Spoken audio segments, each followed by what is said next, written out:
c'est Farah Anna, j'ai écrit la romance de ma vie, tu parles. Alors, c'est l'histoire de la rencontre entre Alizée, une auteure connue, mais qui désire rester anonyme. Elle a le syndrome de la page blanche en romance et ça l'ennuie profondément, d'autant plus quand son nouveau voisin emménage. Son nouveau voisin, c'est Erwin. Il est beau, il est grand, il est musclé, il est sexy et il ramène chaque nuit une fille différente dans son lit. Et comme les deux appartements sont collés, Alizée entend tout. Et comme Alizée écrit surtout la nuit et qu'elle a besoin de silence, elle est très énervée contre Erwin. Et comme Alizée a un sacré caractère, elle compte pas se laisser faire.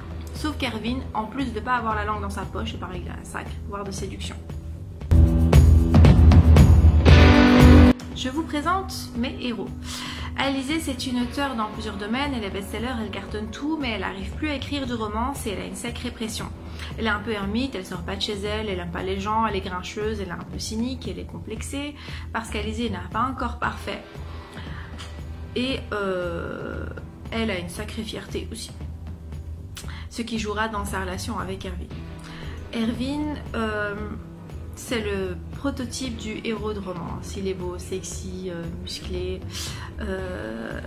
sûr de lui, arrogant, et il n'a pas sa langue dans sa poche. Et évidemment, il va se mettre en tête de draguer la petite voisine qui lui résiste à côté.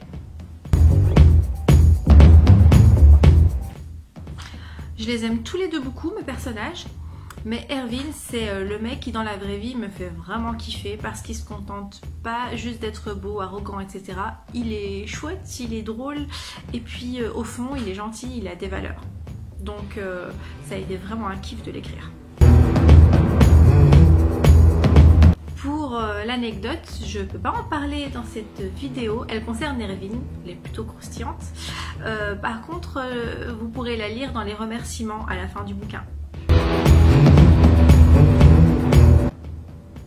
Lisez ce livre quand vous aurez envie de quelque chose de rigolo, de chouette, de drôle, de léger, mais Farah Anna oblige. Attendez-vous quand même à quelques petites turbulences. Voilà. Salut et bonne lecture.